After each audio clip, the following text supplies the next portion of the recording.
I would like to start now. So good morning, good afternoon, good evening, wherever you are. Welcome to this fourth webinar hosted by International Association for History of Religions Women's Scholars Network. And it's a pleasure for me today to introduce our guest, Catherine Wessinger. She will introduce her guests for this webinar, and I would like to start a bit with introducing myself also. I'm Milda Ališauskienė from Lithuania, from Vytautas Magnus University, and I am one of the coordinators of IAHR Women's Scholars Network, together with Amy Allocco from United States. Amy will join us a bit later, and we will tell you more about our network also a bit later. As you have already heard, this is the fourth webinar. We are open for suggestions for topics for other webinars. So if you have some, please write into the chat. What would you like to what kind of questions, what like maybe people you would like to meet during these webinars in the future. And we are delighted to see so many of you joining us today. I would also invite you to put in your name and email addresses if you would like to hear from our network in the future. So please put this information in the chat. And now I would give my word and floor to Cathy Wessinger from New Orleans. Cathy, please, the floor is yours, and we are looking forward to listening to you. Okay. Well, thank you everyone for being here. It's really nice to see all of you here.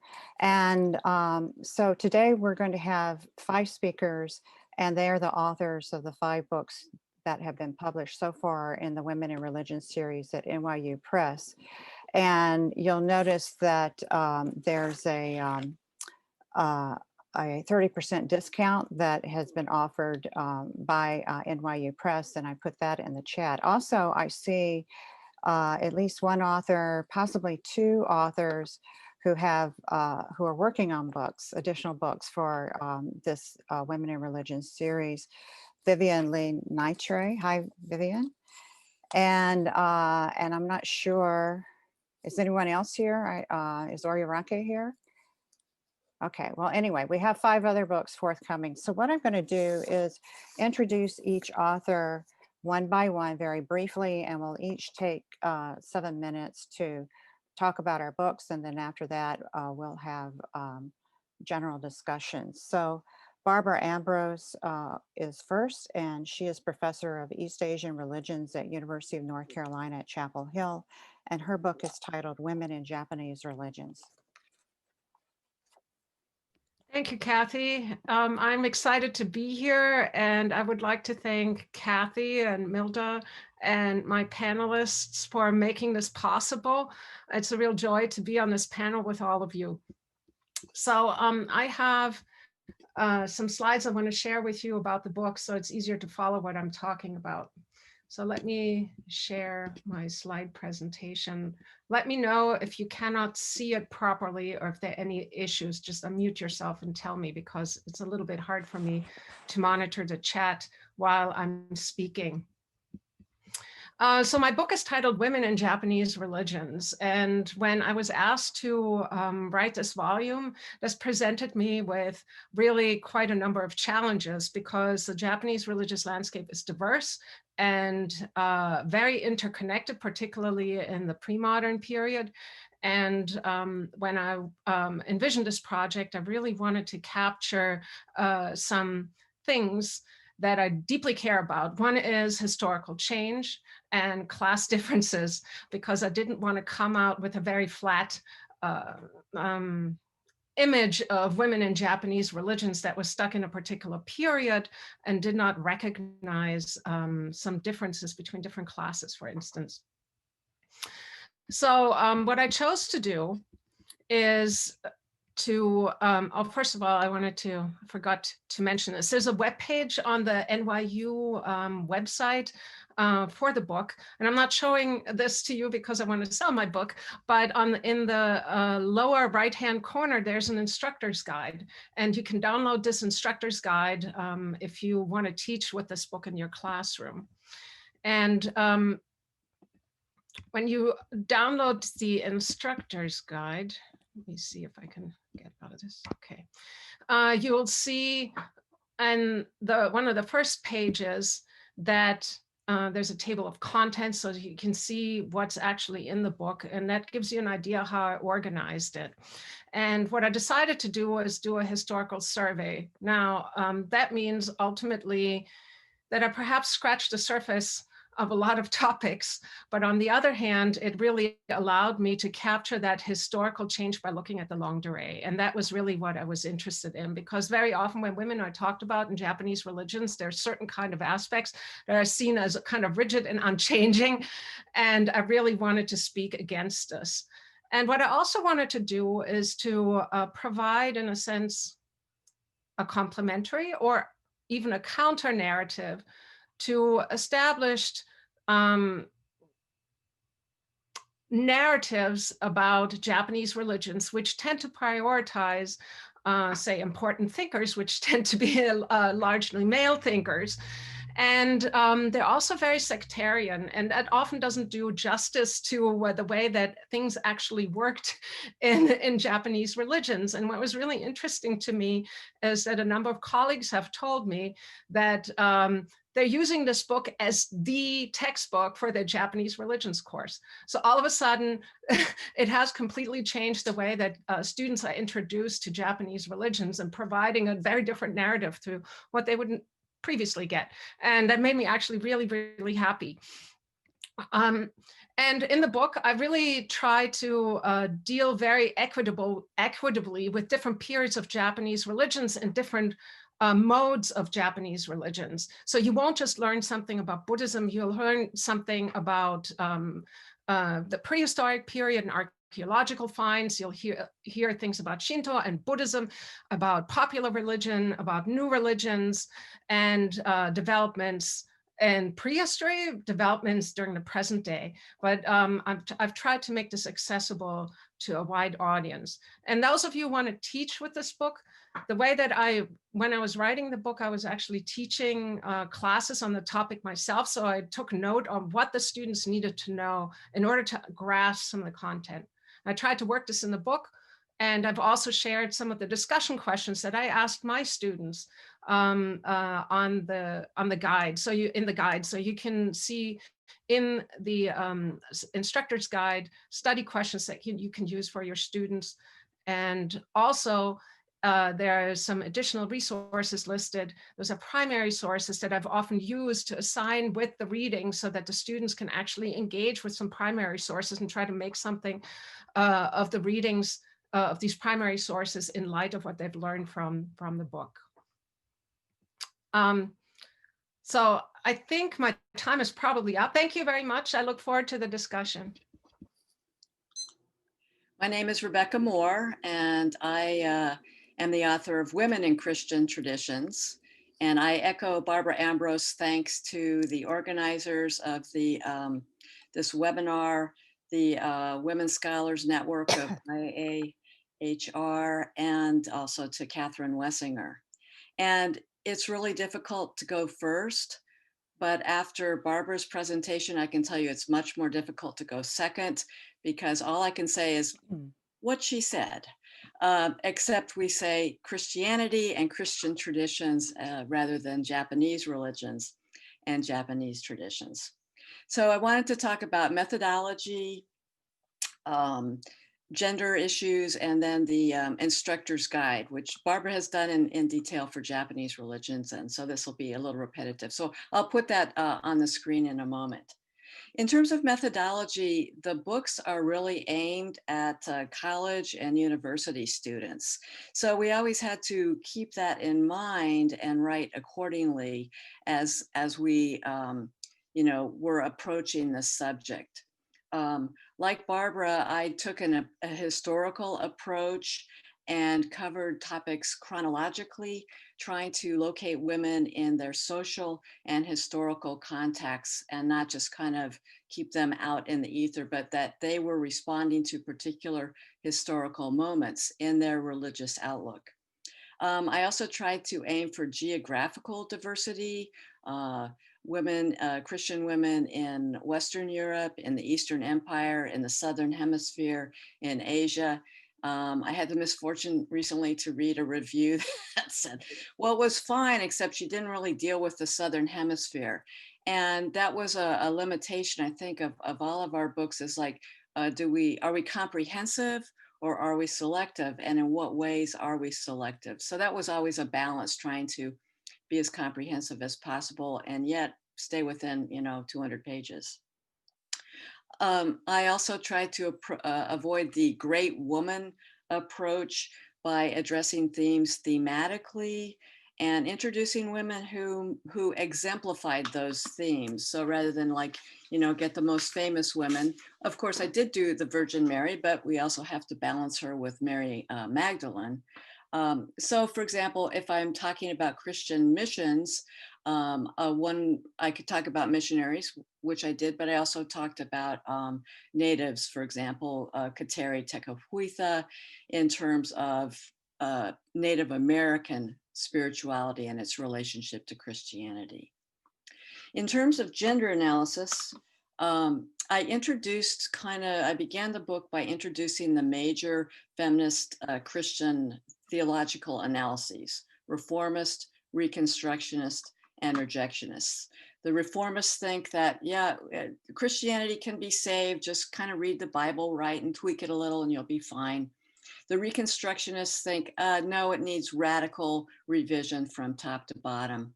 And the rejectionists, as you can imagine, said, it's hopelessly patriarchal, we're out of here. So what I did throughout the rest of the book, after establishing those approaches, was look at how women resisted patriarchal control, either overtly or covertly. So for example, the Beguines in the Low Countries formed their own communal societies. Young women could join and be protected, and yet they could leave and get married. On the other hand, there were orders of women religious who were constrained by the Catholic hierarchy and yet practiced teaching and even preaching outside the cloister. So women resisted patriarchy in a number of different ways. In addition to gender issues, I also tried to address race and class, and most notably, one example would be the fact that the Women's Christian Temperance Union had racially segregated chapters in the American South. And actually, Ida B. Wells, who's a notable African-American journalist, called out the WCTU on their racism. And finally, share screen. There we go. Again, like Barbara, I'm not trying to sell the book. I just wanted you to see the instructor's guide. And like Barbara, it gives a chapter by chapter presentation. It basically gives a summary of what the book, what each chapter is about. So if the instructor is pinched for time, she or he can take a quick peek. Discussion questions for each chapter. And then just to kind of cruise down a little bit further, I provided extensive bibliographic. And this was a way to enlarge the book. So I could include websites, I could have primary sources that I used. I have secondary sources that didn't make it into the book, right? But these would be useful to people who want to study bibliographies, websites, and so on. Of course, the danger of using websites is that they go offline.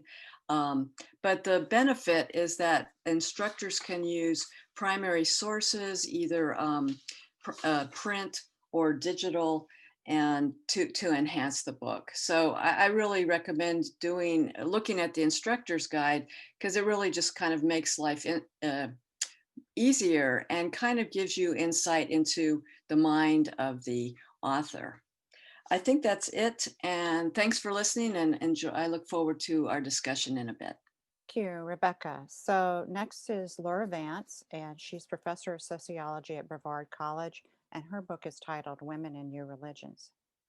Thanks again to the organizers and to all of you for being here. I've always been fascinated by the interplay between gender and religion, and I was very excited when Kathy asked me to participate in developing a book for this series. My book is Women in New Religions. As a teacher, one of the reasons I'm really excited about this series is that I've always searched for texts that delve deeply into gender and diverse religions in a way that really centers and integrates both and explores the connections between the two, while also drawing from contemporary theories, especially theories in gender and sexuality studies, sociology of religion, and religious studies. And my purpose in Women in New Religions is to provide a book that does that, but also really engages and is accessible to students. I spent a large portion of my life, to some extent, preparing to write this book. The research methods that are employed in developing the substantive chapters of the book were based on, or the research methods include research through interviews and surveys, extensive participant observation, and primary and secondary source materials. And I, like Rebecca, I included those in my bibliography. So Women in New Religions forms a theoretical analysis of gender that really incorporates ideas that are multidisciplinary, including ideas from Irving Goffman about the ways in which we embed gender in everyday life, from Weston Zimmerman about doing gender through interactions, from Judith Butler about gender performance and gender regulation through structured cultural discourses, and from Francine Douche, who really raises interesting questions about resisting and undoing and restructuring gender. And I also incorporate questions about intersectionality and social inequalities into the book, drawing, of course, from Kimberly Crenshaw. As others have noted, gender varies greatly across time. We were all given a page limit, a fairly strict page limit for the books, and we all had to probably make really difficult decisions about what to develop and the kind of depth that we could develop, the depth of development for each of the topics that we explored. But the interesting thing, hopefully, about this book is that it explores, I think, in some good depth, 4 religions. It looks at Mormonism. Mormonism, of course, coalesced around a young charismatic leader whose theology focused on polygamous sexual expression and family structures on earth and in the eternities. And that religious leader, Joseph Smith, developed teachings that expanded women's opportunities far beyond what was typical in 19th century America. And those expanded opportunities continued for women in the decades beyond his death, but then were, by the 20th century, significantly limited. And so, like other authors, I develop an historical examination of gender within each of the religions that I look at. And I also try to compare and contrast the religions and the experiences of women in each. Mormonism is interesting because by the 20th century, and certainly even today, the church and church leaders have promoted a narrow vision of women as wives and homemakers to the exclusion of their participation in other activities. Another religion that I explore in the book is Seventh-day Adventism, which emerged around a teenage girl who was disappointed in the middle of the 19th century by the failure of Christ to return to earth. Ellen White developed a religion as a prophet that allowed women to minister, but today the church is really split over the question of women's ordination and is poised even for the possibility of a global divide on that question. The other religions explored in the book include the Family International, a religion that's been called many things, founded by David Berg, who incorporated unusual sexual practices and living arrangements that are of interest to students. And the last religion example included in the book is Wicca, which many students have familiarity with, at least in terms of popular media depictions. And my students have found the discussion of Wicca to be fascinating. They have, again, at least some popular familiarity with that book. Religion, it's a site of ultimate meaning, and since it's a social institution through which meaning is explicitly connected to the divine, it plays often a key role in forming and shaping definitions and lived practices of gender and sexuality. And because of that, religion and gender form an incredibly important nexus for examination of religions. And I would argue this is particularly true of emerging and new religions, religions that are in the process of originating and emerging, because those potentially offer a more defined and an especially useful site for examination of the ways in which institutions and leaders and individual believers internalize, navigate, negotiate, resist, contest, and transform gender. And so, like Barbara and Rebecca, I do try to take a more complicated view of gender. I try to take into account the geographical variations, the historical variations that we see in terms of gender, and to situate those in each of the 4 religions. Again, the book is relatively short, and it's intended to be used over a short period of time in a class. It could be used on its own or in conjunction with other texts. And I'm not going to pull up my resources. They're very similar to those that Barbara and Rebecca have shared, but I include numerous primary and secondary source materials, films, online resources, and I've also developed an instructor's guide that provides a fairly hopefully provocative list of questions to stimulate discussions on each of the chapters. And I will turn things over to the next presenter. Thank you very much, Laura. So the next presenter is Karma Lekshe Tsomo. She's professor of theology and religious studies at University of San Diego. Her book is titled Women in Buddhist Traditions.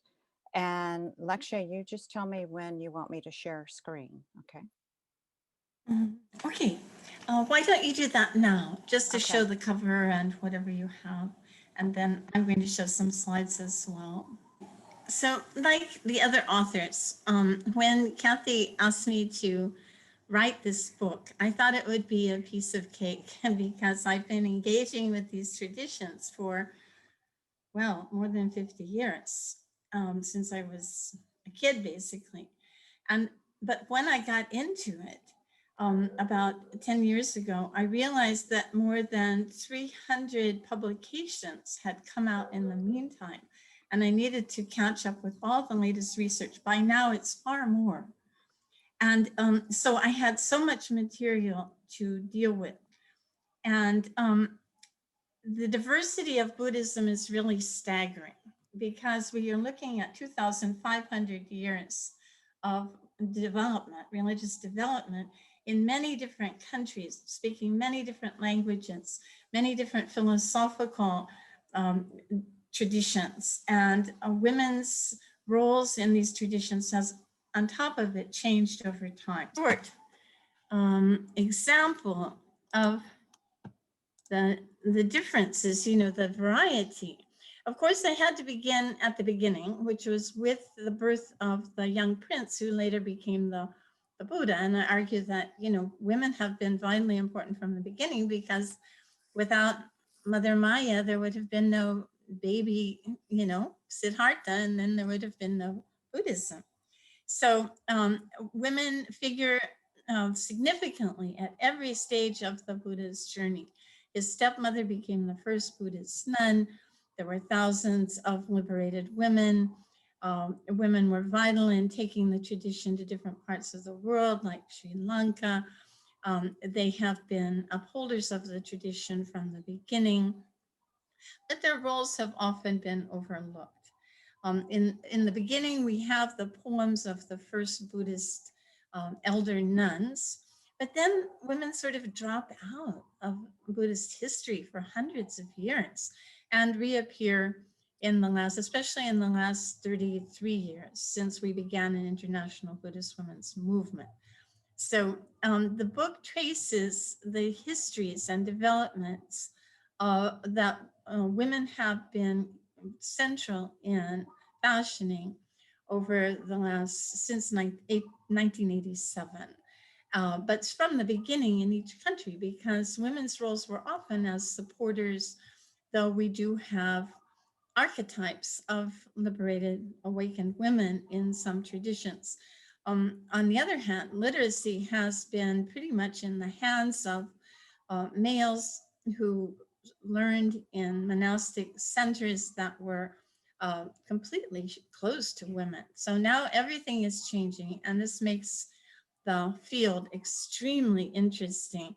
Many breakthroughs and just in the last few years that are changing everything. The ordination issue is still central and vitally important and unresolved, though we are in dialogue with leaders in the different Buddhist traditions, and the future looks bright. So this is the logo of Sakirita, the International Association of Buddhist Women, who, you know, we've sort of been ringleaders in trying to make changes. And so that's part of the story. So I try to tell the stories of women in the different countries and keep the historical timeline. Of course, it's been fascinating uncovering some of these amazing stories and highlighting the lives of Buddhist women in these different traditions. I can imagine it's a bit overwhelming for students and instructors, but at least now we have something to go by, bringing it all together and then setting them side by side. We can make some comparative analysis between the different traditions and trying to trace patterns of similarity and the uniqueness of all these different traditions. So did you have more to show on that, Kathy? For you, Lekshe's table of contents, okay, which is basically what she just went over. So do you have anything else you want to add, Lekshe? I think that's it. Yeah, Okay. I used the manuscript in my course on women in Buddhism in fall 2020. Mm-hmm. And that was very helpful for seeing the students' responses and also addressing some of their questions, some of which I was able to incorporate in the final manuscript. So it's been a joy. It's also been extremely challenging. Yeah. But I hope it will be helpful to people teaching women in religion, women in Buddhism. And thank you very much, Kathy, for this endeavor. It's been a labor of love, I think, for all of us. Yeah, great. Thank you. Thank you. Thanks, Lekshe. Okay, so I'm Catherine Wessinger, and I'm professor of the history of religions at Loyola University in New Orleans. And here's the webpage for my book, Theory of Women in Religions. I see a question about the year of publication for these books. The first three books, the ones by Barbara Ambros, Rebecca Moore, and Laura Vance, they were published in 2015. The last two books by Lekshe Tsomo and myself were published this December 2020. So, so my book, Theory of Women in Religions, is an introduction to the study of women in religions. I use it at the beginning of my Women in Religions course. In this book, I take an interdisciplinary approach. I draw heavily on gender analysis produced by anthropologists, archaeologists, sociologists, historians, and scholars working in the area of psychology. And I integrate that gender analysis with a history of religions approach to the study of women in religions. My primary questions while researching and writing the book were, what is the origin of patriarchy? What are the factors that contribute to the development of male dominance and different expressions of patriarchy? What are the factors that contribute to increased equality for girls and women in society and therefore in religions? I also ask, do gender roles in society contribute to characteristics of religions? Or do specific characteristics of religions shape gender roles in families and societies? So you can see the table of contents here. This is from the instructor's guide that is on the webpage for my book. So the introduction is titled Why Study Women in Religions. Then chapter 1 is on foundations, methodology, and relevant terms. Chapter 2 is devoted to what I call the economic theory of the emergence and transformation of patriarchy. Chapter 3 is focused on psychological theories of gender roles and women's self-esteem. Chapter 4 examines issues for women in religions, and then there is the conclusion. In my reading, I found that the origin of patriarchy is located in prehistory. In the historical periods of various cultures, male dominance typically is already entrenched. This is why I rely heavily on the scholarship of anthropologists who have studied living cultures, and also the analysis of archaeologists who emphasize that developmental changes occur within societies as technologies and gender roles change. Drawing on the analysis produced by anthropologists, specifically Ernestine Friedel, who is the author of Women and Men, an Anthropologist's View, my book presents what I call the economic theory of the emergence and transformation of patriarchy. According to the economic theory, technologies by which humans feed themselves and their families shape different economies and their respective developmental patterns of societies. The available technologies and resulting economies shape the ways that women and men divide the labor that is needed to provide for family members. The ways that women and men divide labor shape gender roles, which are reinforced in culture and specifically in religions.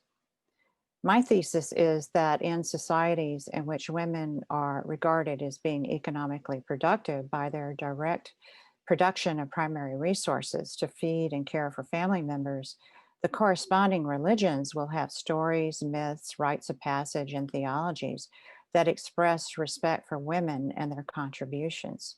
Women in these societies play active roles in creating the stories, myths, theologies, and rites of passage that express for women and that daughters are valued. Conversely, societies in which women are removed from direct production of economic resources for survival, and in which women's work consists solely of processing primary products such as crops into secondary products that can be consumed or used by their family members, women are not regarded by the men as being economically productive. Families and society are male dominated, and the devaluing and control of girls and women will be emphasized in the religion's myths, theologies, rites of passage, and other rituals and law codes.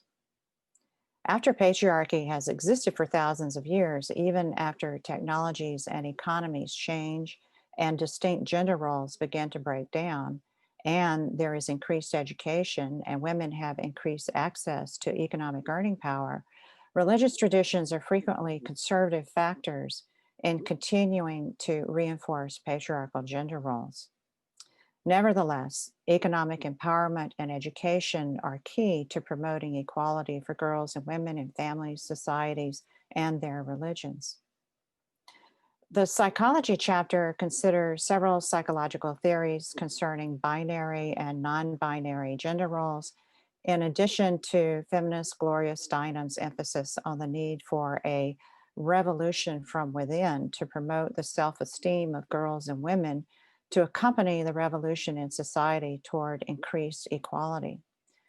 This chapter encourages students to consider how religions may diminish or support the self-esteem of girls and women. Chapter 4 highlights 11 issues to examine to discern the status of girls and women in specific religions and cultures. Each of the 11 issues may have positive or negative religious manifestations in religions that impact the well-being of girls and women. This chapter, as well as other chapters in the book, describe numerous examples to illustrate the status of girls and women in religious cultures, the challenges to their well-being and equality, and how girls and women are addressing these challenges. My instructor's guide, available on the NYU Press webpage for the book, provides a synopsis and discussion questions for each chapter. This summer, I'll be working on an additional resources bibliography to add to the instructor's guide for my book. And before we open it up for general questions, I want to note that I saw a couple of other authors of forthcoming books in this series are present. I saw Oriaranke. Oriaranke, are you here? She was here. Please. Yes, okay, so there's Oriaranke. She has a book forthcoming on women in Yoruba religions. And let's see, Neelama Shukla Bhatt was here earlier. Are you here, Neelama? Yes, I'm here. Okay, so Hello, everyone. Fascinating discussion. Thank you. great, glad you could be here. So she's working on a manuscript on women in Hindu traditions or women in Hindu religions. So do you have any questions for any of us individually? Kathy, I saw that there is one question to Professor Laura Vance. Yeah, I see that question as well, You and see that. I'd be happy to speak to that. So Seventh-day Adventism, interestingly, has been incredibly successful in terms of its global growth. Not many people realize that Mormonism actually is now overshadowed worldwide by Seventh-day Adventism. It has more members internationally. It has really large and growing membership. But the Seventh-day Adventist Church is very much divided between the way in which gender is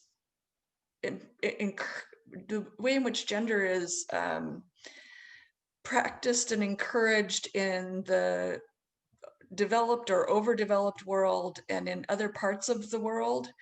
So the United States and especially Western European countries strongly favor and in some instances, in opposition to church-wide policies, allow women's ordination.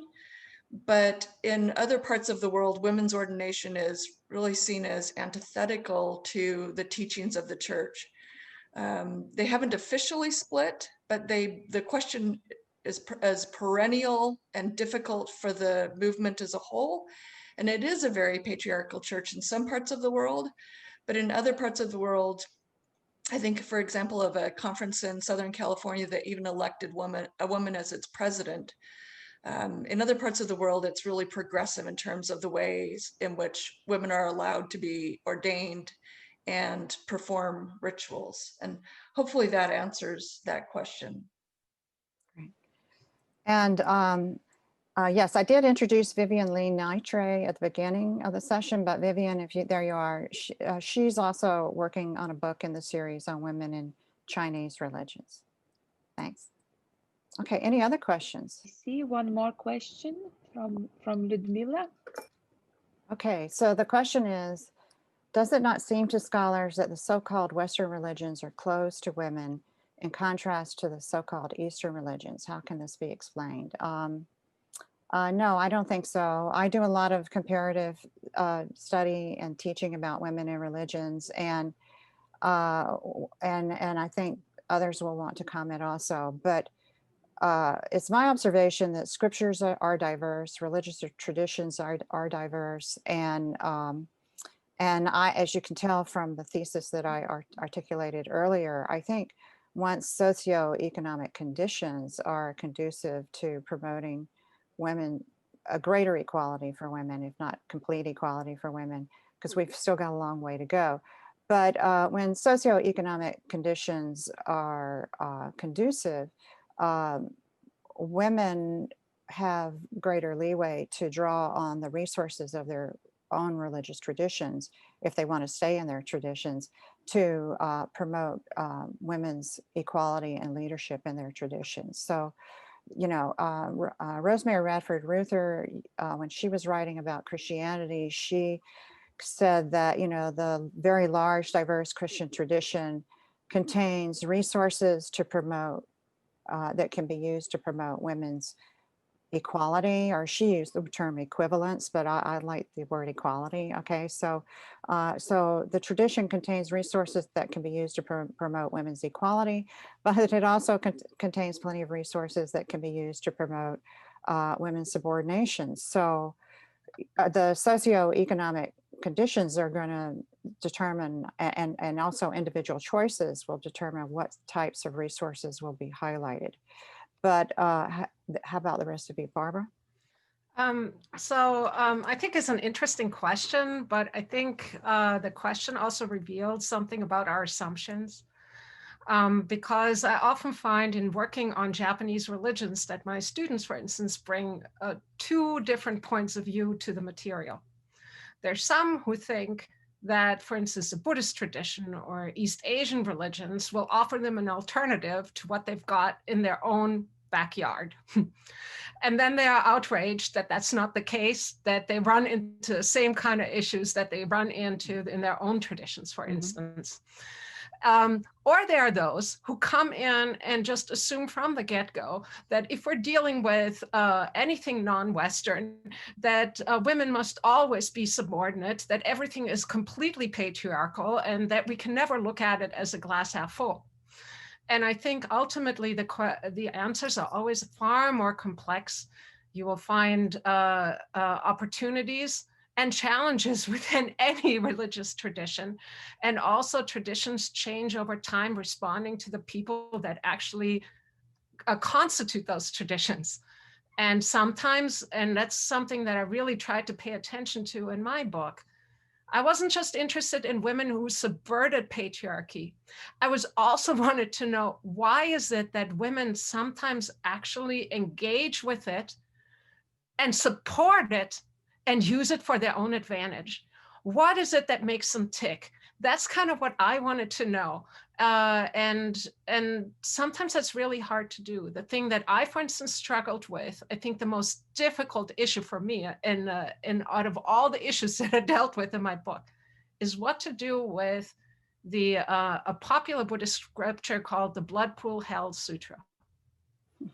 How that tells women, ultimately in the Japanese context, in the Chinese context, it was appropriated a little bit differently. It was more about parturitive blood, so bloodshed and childbirth. In the Japanese context, it ends up being about menstruation. So just because you're a woman and you're menstruating, you're gonna go to hell. What do I do with this text? Why is it that women were interested in this text? Why did they form sororities that spent time on reciting this text? What is it that they thought they would get out of it for doing this? That to me was the interesting question, not whether or not that can be salvaged or not, but I was really interested in why they were doing it. So that's, I think ultimately it's a really complex issue of whether or not a tradition is welcoming women. I think they all do in a certain extent, and so they all don't in a certain extent, or many of them don't. That's just my 2 cents. I think that very clearly points out the influences of indigenous attitudes and perspectives on the different religions that are accepted. For example, I mean, Buddhism originated in India. There were no pollution taboos that we can document about blood and menstruation and all of that. And this Blood Pool Sutra was written in China and somehow ascribed to Buddhism. So it's really interesting how external factors can change the attitudes of, or maybe external factors, maybe we should say indigenous beliefs and practices can affect religious traditions, and sometimes in positive ways and sometimes in unhealthy ways. But why it took off, I'm really glad that I mean, we get so tired of hearing about the sutra, which is such an anomaly. And it's come to take center stage in discussions about women in Buddhism when it's really peripheral and not even present in most of the traditions, only in East Asia and in certain parts of East Asia. So it's a very interesting question. And how do we trace all of these different influences? It becomes very complex. Yeah. All right. Rebecca or Laura, do you want to comment on that question before we move on? I'll just make one quick comment regarding in Christian tradition, in Christianity, a large part of it relates to who's the keeper of the sacred text and who is the interpreter.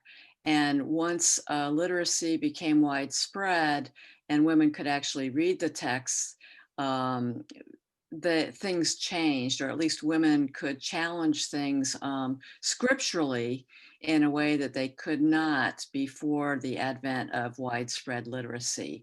So not all traditions are so text-based. That's one answer. And then the other part is the claim of the Holy Spirit. In other words, extra textual sources of authority are also empowering. And again, I can't speak to non-Christian traditions, but certainly in Christianity, the influence of the Holy Spirit basically breaks all the rules. And so within the tradition itself, there are elements that allow for its own subversion. Okay. Laura, do you want to comment? I can, sure. In terms of the movements that I looked at, some of them are global movements. And so I really wasn't trying to make that particular distinction, but to really look at the complexities of the ways in which they varied geographically and historically. All right. Well, thanks. I'm here looking up Bachoff, and because obviously he's someone who I dismissed early on, and I'll tell you why. Basically, the anthropologists that I've read are agreed that there's no such thing as matriarchy, in the sense of being the opposite of patriarchy, male dominance and the subordination of women. And instead, what you find in the world are matrilineal societies where inheritance and family lineage is traced through the mother. Some of these societies are matrilocal, which means the husband moves in with the family or the band or the tribe of the woman, the extended family of the woman. And so in my book, I'm following the anthropologists who use the terms matrilineal, matrilocal, and I make a statement in my book that, again, based on the anthropologists I've read, that there is no matriarchy. Now, there are scholars who have redefined the word matriarchy to mean what I just referred to, because in matrilineal and matrilocal societies, you don't have women dominating men. You have women have greater importance. Women have, obviously, they're very, very important to the family. Very often they're making important economic contributions to the family. But in matrilineal and matrilocal societies, you still have men in positions of leadership. If a man is the head of the family, it's going to be the uncle, not the father, okay? Or you will have men in positions of political leadership, although the women will have a good bit of say about which men are selected and the decisions that they make. Or very often men go into positions of religious leadership. So, and I think women have a lot of advantages in matrilineal and matrilocal societies, but they would be more partnership societies. And I think it's a shift. Well, it's really hard to tell, because there are plenty of, in my book, Theory of Women and Religions, I talk about gender roles in foraging, or in other words, hunting and gathering societies. You know, there are hunting and gathering societies that are patrilineal and patrilocal, and they're on their way toward male dominance, okay? But the ones I have been interested in are the matrilineal and the matrilocal ones. And so I draw on a good bit of examples, or a good many examples from the Apache before they were subjected to colonialism. So in the indigenous Apache religion, you know, they have a rite of passage for girls, a puberty rite of passage for girls. She's identified with an important foremother goddess, white painted woman.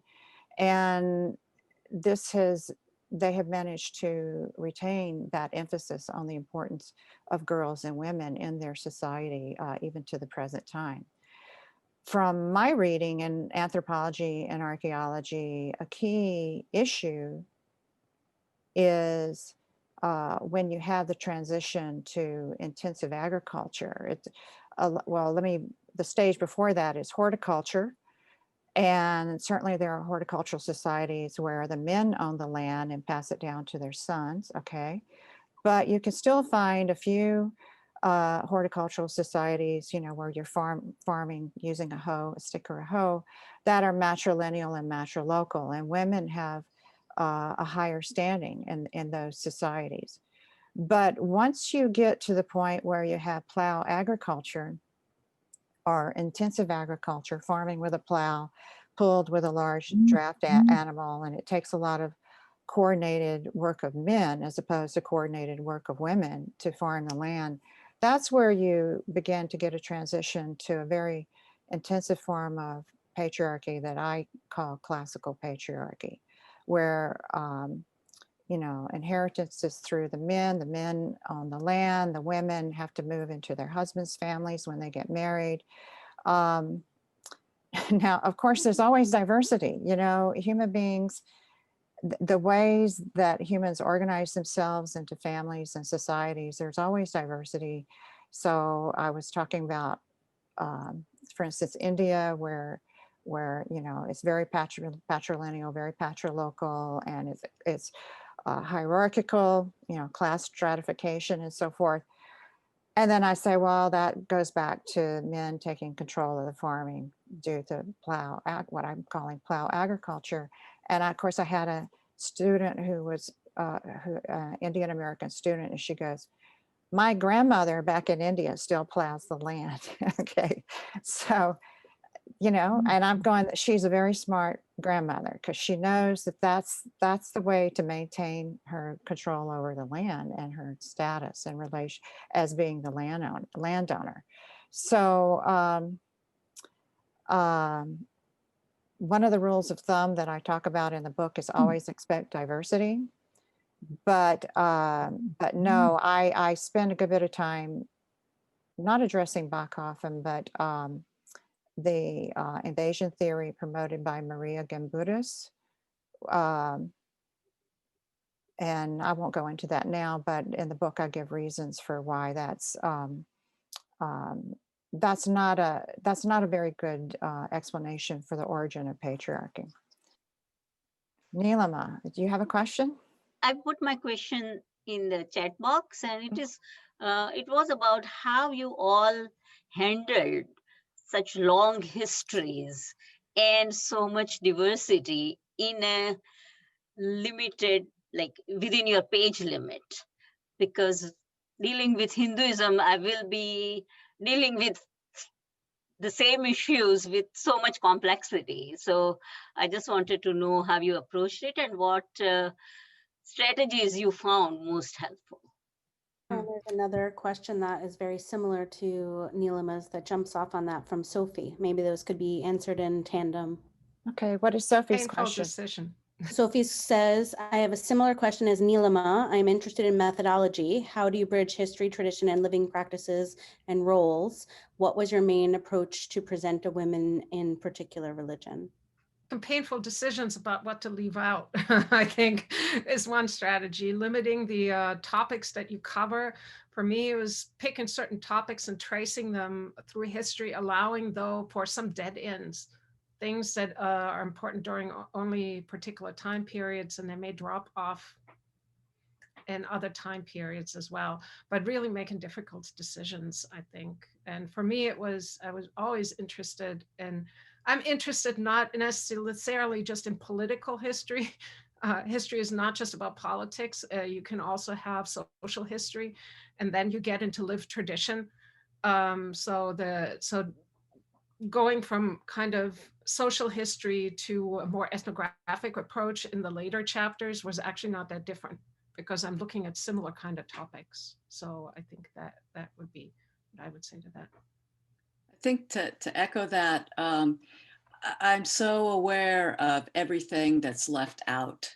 I mean, it's kind of bigger than the book itself, what didn't make it in. And yet there's a discipline to trying to say what's important in a short amount of space. And so it's trying to figure out what is like truly essential or advances the plot. You know, there might be some things that advance the narrative that may or may not be as central as, you know, other people tell the story. Because I like, because remember our audience for this particular book is educated readers, but primarily students. And how do we tell the story of these traditions, how people or how women actually practiced their religion, what was important to them? I think those are the things that kind of at least helped guide me. And then of course, things that I had not known about and learned about in my research that I thought, wow, I didn't know like that women were bone pickers in the era of martyrdom, and they're the ones who financed the shrines, and they're the ones who made martyrs, not just by being martyrs, but by writing about them, by elevating their bones and so on. So there's like kind of this balance between, well, what's the big picture, but what are those like little details that make it come alive to readers? And if I just may add, when I was writing the book and was telling people about what it was like to write it, I always said it was like writing a sestina, because you had a sort of meter that you were going by, you had certain kind of rhymes, and that gave you a pattern, and you just had to make it fit, and that was what made it powerful and a coherent narrative. But there are certain things you just couldn't do. So thank you so much. And I think, you know, for the authors who published their books first in 2015, I think the limitation on the size of the book was a big motivation to produce these very long bibliographies of additional readings. So believe me, everything else that you could possibly use in a course, they have in their bibliographies. And I'll also say that, well, Rebecca Moore and I co-edit a portion of an online encyclopedia called Women in World Religions and Spirituality Project. And so they contain, you know, those profiles, thematic essays we're adding to that all the time. And we encourage scholars to get in touch with us to submit proposals for a proposal on a particular, or submit a proposal on a, to write a profile on a particular woman or women's roles in a particular movement. So what I've been teaching women in Christianity lately using Rebecca's book, and then I'm adding, you know, other texts, including profiles from the Women in World Religions and Spirituality Project. I also have used chapters from Laura Vance's book in my Women in Religions course, and I'm using chapters from Oryaranke's forthcoming chapters on women in Yoruba religions. The books were deliberately limited in size so that they could be used in a variety of ways. Yes, I understand. Yeah, thank you. Yeah, and I would just really echo what Kathy said. I think, you know, we talk about the complexity of these within these traditions, and this kind of, you know, this not just the notion of the historical development and the social context, but also the kind of you know, the socialization seeks as its end goal to inculcate the individual into particular ideas about gender and religion, but the individual can respond to those and resist and modify, and the complexity of that really is difficult, but the primary source resources are really a nice tool for students, where they can actually go in and read some of the original texts of the movements. And it's there are ways in which that complexity is embedded with the books, even though it's not all laid out bare on the page. And if I could just add one more thing in answer to Sophie's question about how do you bridge history, tradition, and living practices roles. Well, of course, you know, in my approach, it's very historical, but I'm also paying a lot of attention to current events, you know, news stories about current events. And I bring those into the book and I bring those into the class along with movies. And my introduction includes a lot of case studies summarized in the introduction to show students that in the present time, women are not equal in their various religious traditions. Women continue to have struggles. And I do this on purpose because I know when I was a college student, I went into university, it never occurred to me that I was unequal in society. And of course, I awakened to that as I grew older. But so I just presume that college students, especially the women, don't assume that women have an unequal status. Although I find today's college students to be pretty well educated in terms of gender matters. We have a question from Florence regarding the forthcoming series. Go ahead. I'm just wondering if you will have more volumes that would be focused on specific topics rather than on religions or areas like myth, women and religion, or ritual, women and religion, territories, women and religion, and so on. And if you have plans for a more key topics based approach or something like that. And I want to thank you for this series. It's extremely useful in structuring courses for undergraduates. Thank you. And the answer is no, not at the present time. My book, Theory of Women and Religions, addresses some of that, okay? But right now we're focused on trying to cover some of the religious traditions of the world. Certainly there are others I'm hoping that we'll be able to add in the future to the project. And at this point in time, I don't think the press is, actually the press wants us to finish the books that are in process, and then I think we'll see what else can be added in the future. Okay. Although I would add to that I think a lot of those topics actually are addressed in the individual books. Mm-hmm. Yeah. Yes. Mm-hmm. I think there is a following question by Donna. She's asking whether there will be some time in the future book on women and religion, spirituality in indigenous traditions.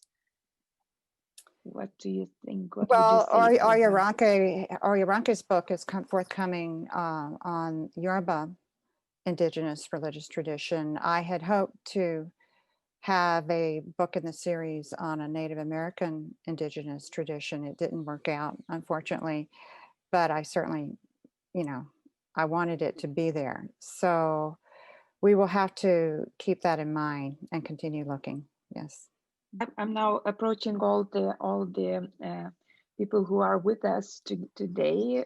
If you have questions, you can put in your chat them, and if we don't receive questions, I would ask all our presenters today to say something for closing this discussion. What do you think we have learned, and what we need to learn in the future regarding women in religions?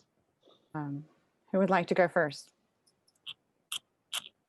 Get it over with. It's so nice to be with all of you today, and the questions were great, and I enjoyed the discussion.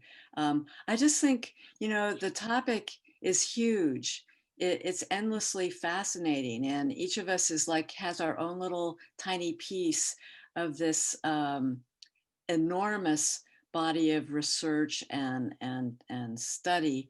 And so I'm glad that all of us are engaged in this work, because it really takes all of us to get it done. Thank you. Yes, thank you.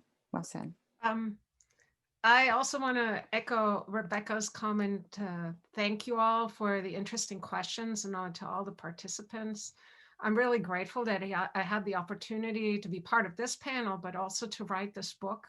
I learned a great deal from researching the book, discovered things that I didn't know about previously, and things that changed over time that I wasn't aware of.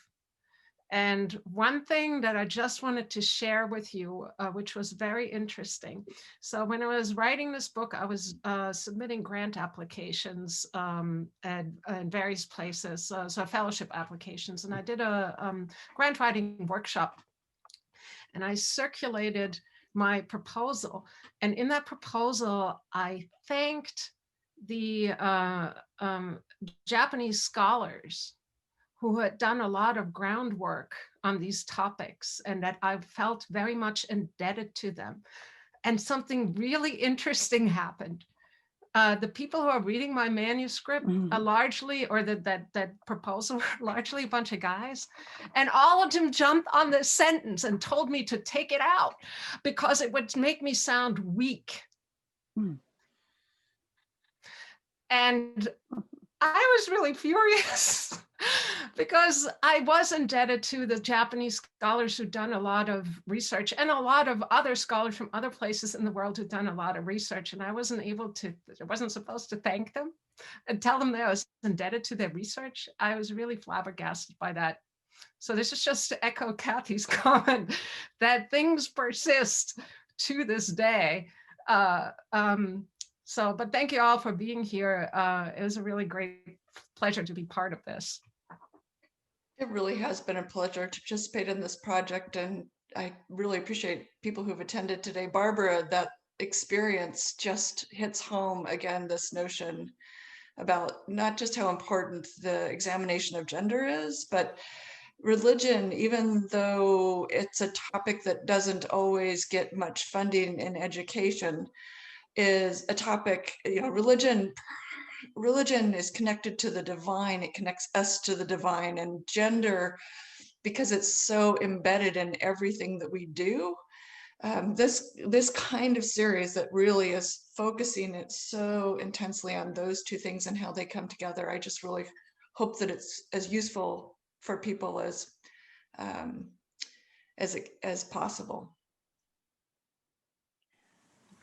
I think when I was working on the book, I found that one of the biggest constraints is that hundreds of years of Buddhist history has no mention of women at all. So what we're engaged in researching and uncovering the stories and contributions of women is incredibly significant historically. So one of the greatest contributions of this series is knowledge production.